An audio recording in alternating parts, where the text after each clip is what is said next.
안녕하세요. 오늘도 사연살롱을 찾아주셔서 감사합니다. 경기도에 사는 30대 여성이에요. 어릴 때 제 별명은 냉면이었어요. 제 친정이 냉면집을 하거든요. 친할머니 때부터 이어져 내려온 52년 전통 냉면집을요. 30도 안 된 나이에 사고로 남편을 잃고 시장통에서 냉면집을 하셨던 친할머니는 당신과 닮은 며느리한테 그 가게를 물려주셨어요. 저희 엄마 역시 30줄에 상처하고 우리 남매를 키워야 했거든요. 처음부터 저희 엄마한테 가게를 물려줄 생각을 하셨던 건 아니었대요. 아가, 애들은 나한테 맡기고 너는 친정에 돌아가 새 인생 살아라. 넌 아직 젊고 새 인생 살기에 늦은 나이도 아니지 않니? 애들 걱정은 말아라. 내가 부모 빈자리 티 안 나게 키워서 대학도 보내줄 테니까. 어떻게 넌 닮아도 더러운 이 시애미 팔자를 닮았니? 아휴, 가여운 것. 어머님, 제가 어머님 팔자를 닮았는지는 몰라도 처지는 달라요. 어머님께는 어머님을 돌봐주실 시어머니가 없었지만 저는 달라요. 제게는 장사 잘 되는 냉면집을 가진 시어머니가 있거든요. 그러니 내 새끼들이랑 굶고 살 걱정은 없어요. 새끼들 굶기지 않고 살 수 있는데 제가 왜 애들을 두고 떠나요? 앞으로는 그런 말씀 마시고 저랑 저희 애들 좀 어머님이 걷어주세요. 어머님 밑에서 일 배우고 살 테니까 나중에 가게도 저 주시고요. 그래 주실 거죠, 어머님? 그렇게 저희 식구는 친할머니 댁에서 살게 되었고 엄마는 할머니 가게에서 일을 배우게 되었어요. 친모녀처럼 사이가 좋았던 할머니와 엄마는 15년간 함께 장사를 하셨고 노안으로 할머니가 돌아가신 이후에는 엄마가 가게를 물려받아 운영하셨어요. 그리고 7년 전 오빠가 회사에서 희망퇴직을 당하면서 엄마 밑에서 일을 배우게 되었어요. 그러다 4년 전 엄마가 이모들이 사는 일령으로 가서 전원주택 생활을 하시겠다고 하셔서 오빠가 가게를 물려받게 되었어요. 오빠가 3대째 가게를 맡게 된 거죠. 대대적인 리모델링도 하고 간판도 새로 바꿔 달았어요. 오빠, 가게 상호를 바꾸면 손님이 떨어져 나갈 텐데 괜찮겠어? 이름이 너무 흔해서 차별성이 없잖아. 알만한 단골들은 다 아니까 딱히 손님 떨어질 걱정은 없어. 또 좀 떨어지면 어때? 맛보면 다시 돌아올 텐데 뭐. 오빠의 자신감에는 이유가 있었어요. 저희 집 냉면은 육안상으로도 다른 냉면집들이랑 확실히 다르거든요. 육수부터 고명까지 너무 달라서 처음 저희 가게를 찾아오는 손님들은 냉면 그릇을 받아들고는 놀라곤 해요. 하지만 한 젓가락만 먹어봐도 바로 그 맛에 매료될 정도죠. 저희 할머니의 특급 레시피에는 다른 냉면집에서 쓰지 않는 재료가 몇 가지 들어가는데 그 비법을 배우려 찾아오는 사람들이 많았지만 한 번도 알려준 적 없는 특급 비밀이죠. 실은 저도 거기에 뭐가 들어가는지 몰라요. 딸인 제게도 엄마는 레시피를 알려주지 않았거든요. 바로 이 레시피가 제가 사연을 보내게 된 이유예요. 불쌍해서 받아줬더니 남의 집 기둥뿌리까지 뽑아가려고 했던 인면수심의 인간들 때문이죠. 배신자는 늘 가까이 있는 사람 중 하나라고 그 말이 틀리지 않다는 걸 증명한 인간들이기도 해요. 바로 제 시누이 내외거든요. 제 시누이는 제 과외 선생이었어요. 제가 예고를 다니던 시절 고1 말부터 고3 수능 전까지 저는 시누이한테 영어랑 수학 과외를 했어요. 학교에서 학과 수업과 실기 수업까지 마치고 나면 밤 10시가 넘어서야 끝났기 때문에 평일엔 학원을 다닐 시간이 없었어요. 그래서 엄마는 생각 끝에 학원에서 저를 집까지 데려오는 차 안에서 과외를 받게 하셨어요. 1시간 남짓한 그 시간 동안 시누이와 저는 엄마 차 뒷좌석에 앉아 과외 수업을 했어요. 늦은 시간에 그것도 차 안에서 과외를 하겠다는 사람은 흔치 않았어요. 다들 한두 어달 하다가 이런저런 핑계를 대고 그만두기 일쑤였죠. 솔직히 어두침침하고 흔들리는 차 안에서 과외를 하다니 미친 짓이죠. 게다가 12시가 다 돼서야 수업이 끝나고 내일 막차를 타고 집에 돌아가야 하는데 왜 안 그렇겠어요? 그런데도 시누이는 그 힘든 생활을 2년 넘게 했어요. 집 형편이 어려워서 자기가 등록금을 벌지 않으면 안 되는 상황이었거든요. 머리도 좋고 생활력도 강해서 어디에 떨어져도 살아날 사람이었죠. 과외 실력도 좋았고요. 덕분에 제가 성적도 많이 올릴 수 있었고 내신뿐만 아니라 수능 시험도 도움을 많이 받았어요. 위대 특성상 수능이 끝나면 바로 실기시험 준비에 들어가게 되는데 저 역시도 그랬어요. 그래서 실기시험 준비에 들어가기 전에 모처럼 시간을 내서 신우이랑 하루 놀기로 했어요. 3년 동안 학교랑 집 밖에 모르는 생활을 했던 탓에 신우이한테 연대 구경 좀 시켜달라고 졸랐어요. 신우이가 연대생이었거든요. 우리 학교에 가자고? 별로 볼 것도 없을 텐데. 그러지 말고 홍대 가자. 홍대는 볼 것도 많고 놀 데도 많잖아. 언니, 홍대는 내가 합격해서 천천히 둘러볼 테니까 언니네 학교 구경 좀 시켜줘. 연대는 미대가 없어서 지금 아니면 가볼 일 없단 말이야. 제가 끈질기게 부탁한 끝에 신우이는 마지못해 저를 데리고 연대로 갔어요. 입구부터 주작대로처럼 쭉 뻗어있는 중앙로가 인상적이더라고요. 그 길을 따라 걷는데 신우의 행동이 좀 어색해 보였어요. 마치 낯선 관광지를 찾은 관광객처럼 사방을 두리번거리더라고요. 언니, 왜 그렇게 두리번거려? 꼭 남의 학교 온 것처럼? 저는 별 뜻 없이 한 말이었는데 그 말에 신우의 표정이 굳더라고요. 그리고는 어색하게 한참을 걸었어요. 날도 추워서 건물 안으로 들어가고 싶은 마음에 신우이네 과 강의실을 보여달라고 했는데 순간 당황한 표정으로 누나를 굴리더라고요. 그러더니 어렵게 입을 뗐어요. 예솔아, 실은 내가 그동안 너랑 너희 어머님한테 거짓말을 했어. 나 사실은 연대생 아니야. 처음 너 과외 시작할 때 가져갔던 재학증명서는 내 남동생 거였어. 늦었지만 미안하다. 너무 놀라서 말도 안 나왔어요. 그동안 감쪽같이 속았거든요. 시간에 쫓겨 차 안에서 수업을 하다 보니 따로 얘기를 나눌 시간도 없어서 신우이에 대해 아는 게 별로 없었지만 그렇다고 이렇게 뒤통수를 칠 줄은 몰랐어요. 그럼 언니는 어느 대학 다니는데요? 그게 졸업한 지 좀 됐어. 나 전문대 나왔거든. 연대생이 아니라는 말보다 전문대를 나왔다는 말이 더 놀라웠어요. 학력차별을 할 생각은 없지만 그동안 저를 가르치던 실력을 보면 누가 봐도 공부 잘하는 명문대생 같았거든요. 비록 내가 전문대를 나오긴 했지만 공부는 정말 잘했어. 너도 나한테 배워봤으니까 알 거 아냐. 나도 서울 4년제 대학 정도는 충분히 들어갈 성적이었는데 집안 사정이 안 좋아서 전문대 들어간 거야. 한 해에 2명이나 대학에 들어가면 부담이 너무 크잖아. 그래서 나는 전액 장학금 받고 전문대 들어갔고 쌍둥이 동생은 연대에 들어가게 된 거지. 쌍둥이 동생이라면 아까 말한 연대 다닌다는 남동생이요?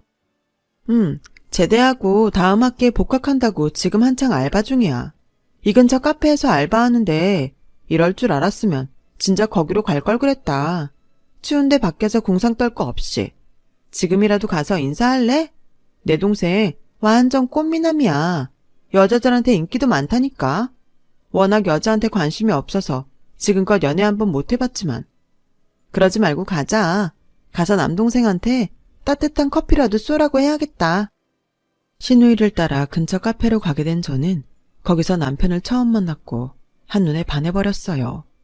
키도 크고 잘생긴 데다 말수도 적어서 왠지 신비감이 느껴지는 남자였거든요. 몇 마디 대화에도 공대생 특유의 이과적 스마트함이 뿜뿜하는데 정말 멋있었어요. 방금 전 신우이의 커밍아웃에 충격을 받았던 건 기억도 안 날 정도였죠.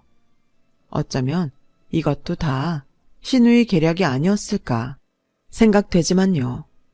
제 신우이는 상상을 초월할 정도로 엄청 영악한 인간이거든요. 남편을 만나고 보니 연대에 미대가 없는 게 천추의 한이 될 것 같았어요. 같은 대학에 다니면 좀 더 가까워질 수 있을 테니까요. 어떻게 하면 남편과 가까워질 수 있을까 고민하던 저는 홍대 미대 진학의 꿈을 버리고 연대 근처에 있는 이대에 진학하기로 결심했어요. 각 대학들의 미대 시험은 학교마다 풍이 달라서 수능이 끝나면 성적에 맞춰 대학별 실기반을 만드는데 저는 이대반에 들어갔어요. 담임은 한예종을 노려보지 그러냐고 했지만 남편한테 푹 빠져있던 저는 기어이 고집을 부려 이대반에 들어갔고 합격까지 하게 됐어요. 전철역에서 가까운 이대 정문으로 다녀도 될 걸 굳이 이대 후문으로 나와서 풍물거리를 통해 신촌역에서 전철을 타고 다녔어요. 하지만 좀처럼 만날 기회는 없었어요. 남편이 학기가 시작되자 카페 알바를 그만두는 바람에 마지막 끈까지 떨어져 버렸거든요. 3개월 넘게 연대 주변을 어슬렁거리던 저는 하는 수 없이 신우이한테 연락을 했어요. 그랬더니 네가 먼저 전화하려고? 아서라. 처음부터 저 자세로 나가면 안 돼. 내가 이번 주 주말에 남동생 데리고 극장에 갈 테니까 거기서 우연히 만난 것처럼 하자. 넌 친구한테 바람 맞은 것처럼 해서 같이 영화 보고 밥 먹자고. 중간에 내가 눈치껏 빠져줄 테니까 둘이서 데이트해. 쌤, 고마워요. 진짜 쌤 아니었으면 완전 헛발질만 할 뻔했어요. 제가 오빠랑 잘 되면 쌤한테 진짜 잘할게요. 정말이에요. 알았어. 대신 내 동생이랑 잘 되면 다 내 덕이라는 거 절대 잊지 마. 그날 신우이의 도움으로 며칠 뒤 저는 남편과 조우할 수 있었고 그 일을 계기로 사귀게 되었어요. 남편은 어쩜 그렇게 신우이랑 다른지 외모부터 성격까지 비슷한 게 하나도 없었어요. 쌍둥이라고 말하지 않으면 아무도 안 믿을 정도로요. 솔직히 신우이는 사람이 약삭빠르고 교활한 구석이 있는데 반면에 남편은 우직하고 순박한 사람이었어요. 말수도 적고 속을 드러내지 않는 남편이 가끔은 답답하기도 했는데 나중에 남편이 살아온 얘기를 들어보니 남편의 성격이 그렇게 형성된 이유를 알 것도 같았어요. 비록 다른 대학을 다녔지만 지리적으로 가까웠던 덕에 우리는 자주 만날 수 있었어요. 그때까지만 해도 제가 남편을 더 좋아해서 제가 매달리는 느낌이었어요. 그러다 대학을 졸업하고 취직을 하고는 상황이 변하기 시작했어요. 너무 표현을 안 하는 남편한테 서운했던 마음이 쌓여서 내가 왜 이런 대접을 받으면서까지 이 남자를 만나야 하나? 회의감이 들었거든요. 신우이는 동생 성격이 원래 무뚝뚝할 뿐이지 속마음은 다르다고 애써 좋은 쪽으로 얘기해줬지만 그것도 한두 번이지 더는 안 되겠더라고요. 그래서 연애한 지 7년 만에 헤어지자고 말했어요. 그랬더니 남편은 놀란 표정으로 말을 잇지 못했어요. 그렇게 침묵이 이어졌고 애써 미소를 지으면서 알겠다고 하더군요. 그 모습에 우라가 치밀었어요. 뭐? 알겠다고? 자기 정말 못됐다. 우리 7년이나 사귄 거 알긴 해? 어떻게 그렇게 쉽게 알겠다는 말을 할 수가 있어? 혹시 그동안 내가 헤어지자는 말 할 때까지 기다렸던 거야? 진작부터 나랑 끝낼 마음 있었는데 내가 먼저 말할 때까지 잠자코 기다렸던 거냐고. 정말 무서운 사람이다. 자기 같은 사람한테 7년이나 애정을 쏟아부은 내가 바보였어. 이런 남자가 뭐가 좋다고. 결국 말도 끝맺기 전에 눈물이 쏟아지고 말았어요. 슬퍼서가 아니라 억울해서 그랬어요. 적어도 나는 시간이 지나면 자기가 나한테 마음을 열어줄 줄 알았어. 내가 먼저 좋아했고 내가 더 많이 좋아했던 거 인정해. 그래도 7년이나 만났으면 자기도 조금은 변할 거라 생각했다고. 어쩜 이렇게 사람을 비참하게 만들어? 자기가 뭔데? 싫으면 사귀지를 말든가. 왜 이제껏 나를 만나준 거냐고. 불쌍해서? 아니면 혼자 다니기 심심해서? 말해봐 이 자식아. 그러자 남편은 굳게 닫고 있던 입을 열었어요. 미안해. 난 내가 널 좋아하는 마음을 드러내면 네가 나한테 실증낼까봐 겁이 났어.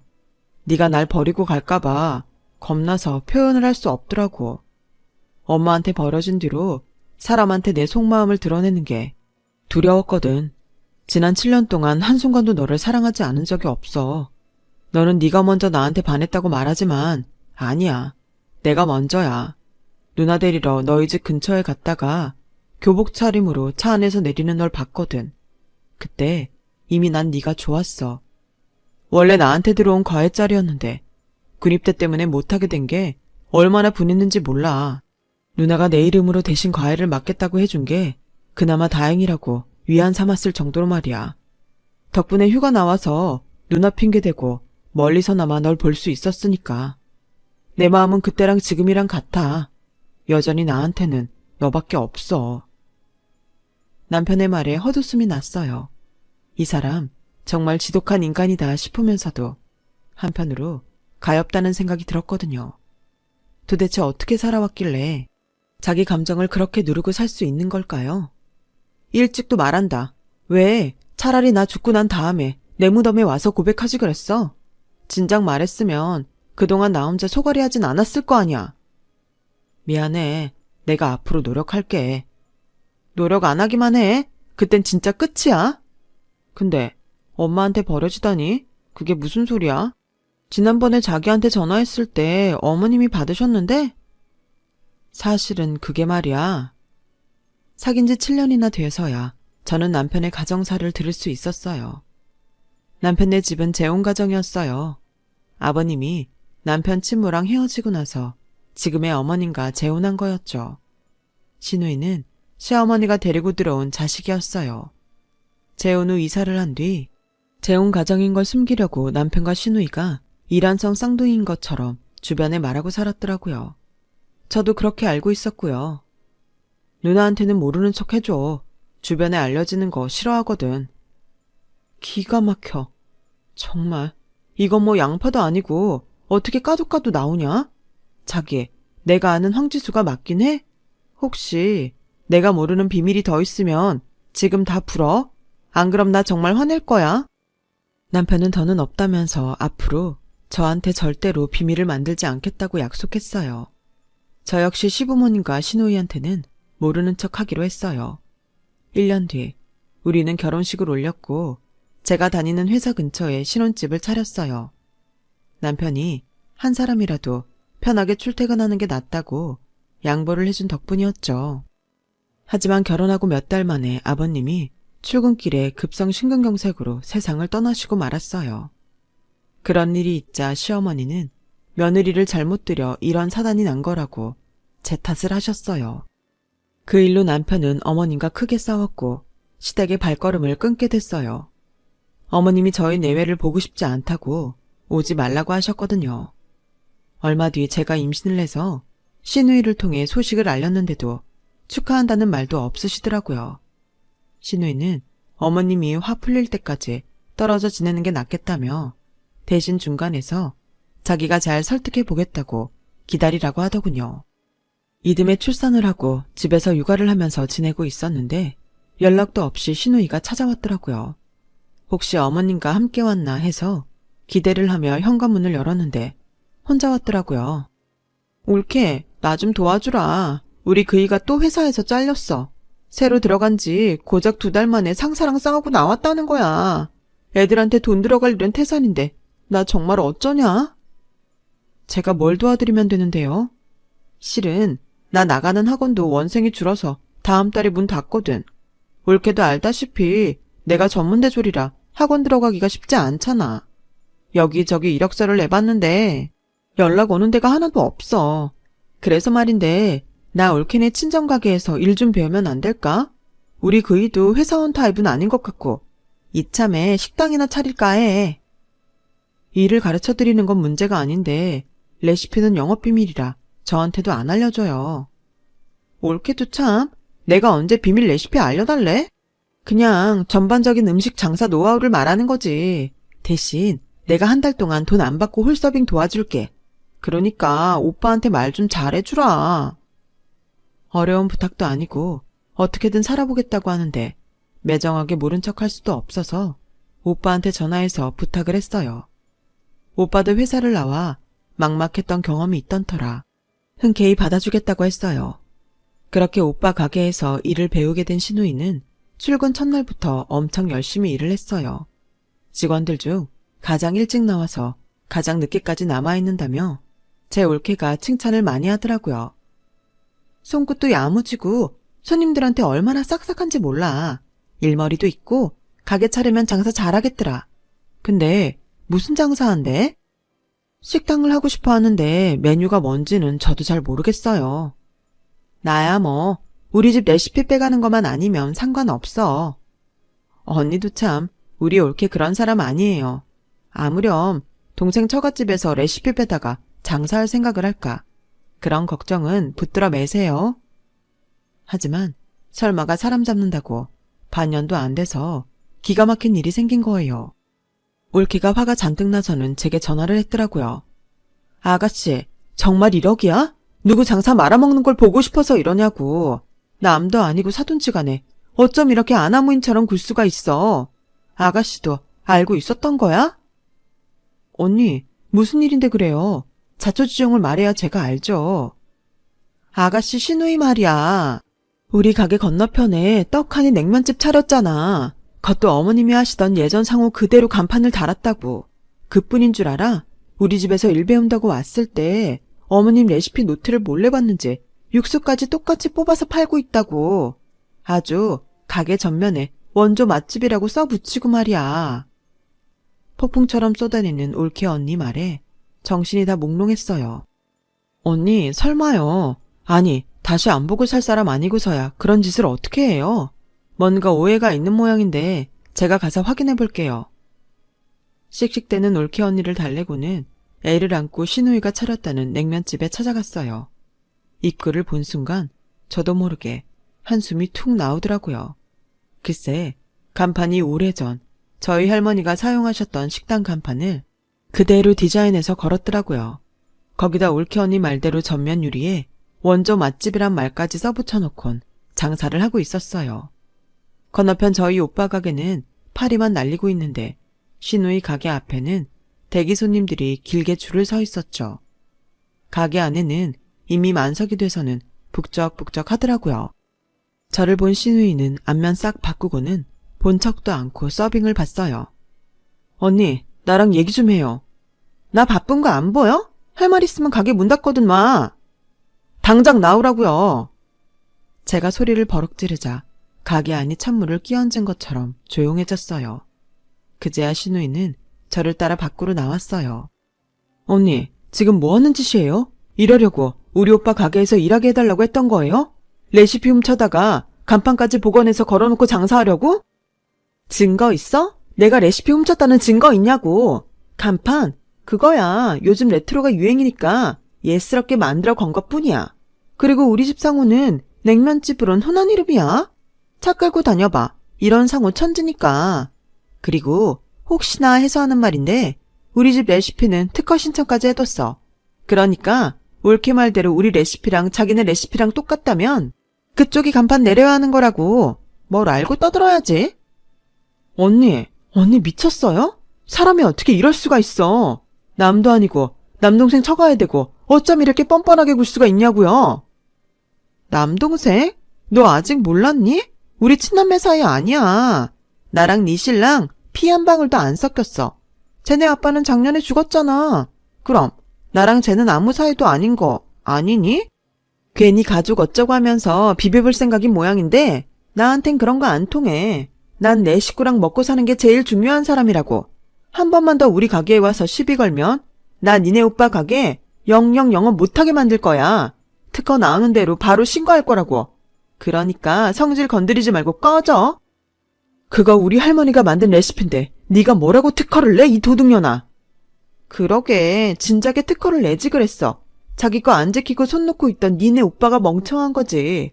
암튼 난 할 말 끝났으니까 더는 귀찮게 불러내지 마. 알았어?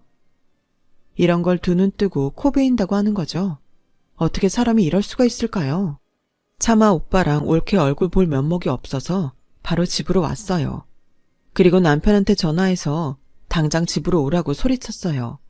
집에 온 남편은 저한테 사건의 전말을 전해 듣고는 고개를 푹 숙이더라고요. 아마 아빠 유산 때문에 그럴 거야. 아버님이 유산 남기셨어?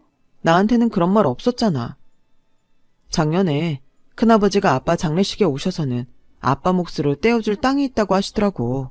할아버지가 돌아가시면서 주고 가셨던 건데 그땐 가격도 얼마 안 돼서 나중에 형제분들끼리 나눠 갖기로 했었다나 봐.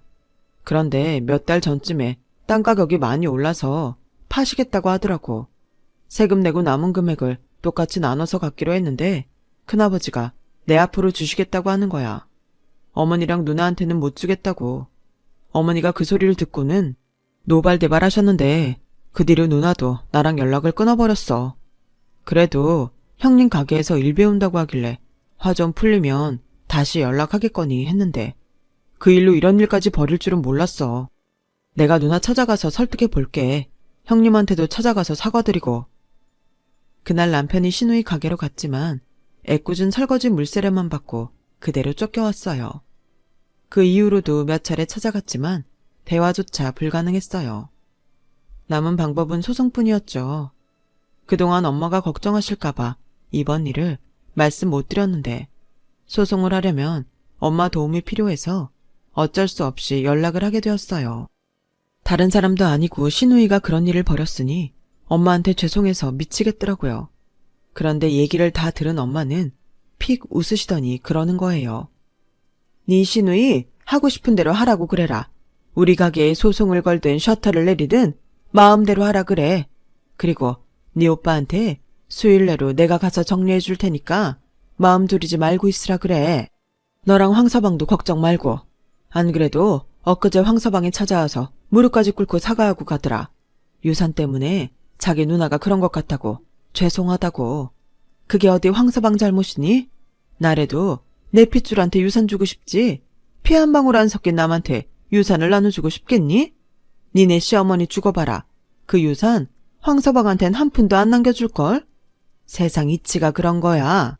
그런다고 지 동생 처가에 대고 이 지랄을 해? 쌍것들 같으니라고. 너도 그렇다. 그런 일이 있으면 나한테 바로 연락할 일이지. 뭐하러 속을 태우고 있어? 내가 그 오랜 시간 장사하면서 우리 집 레시피 특허 하나 안 내고 장사를 했을 것 같니? 벌써 10수년 전에 이미 해놨다.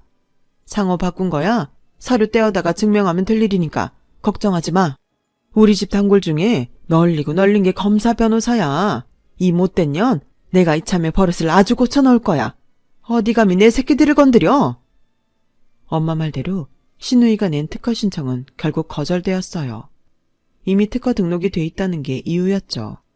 그런데도 시누이는 그 사실을 숨긴 채 영업을 계속했고 엄마는 시누이를 상대로 소송을 벌였어요. 시누이가 특허를 가지고 우리 오빠한테 하려고 했던 그대로 말이에요. 그러자 시누이가 찾아와 소송을 취하해달라고 손이 발이 되게 빌더라고요. 엄마는 어림도 없는 소리 하지 말라고 소리쳤죠. 헛기고 있네. 도둑년 주제에 감히 내 아들 가게까지 노려?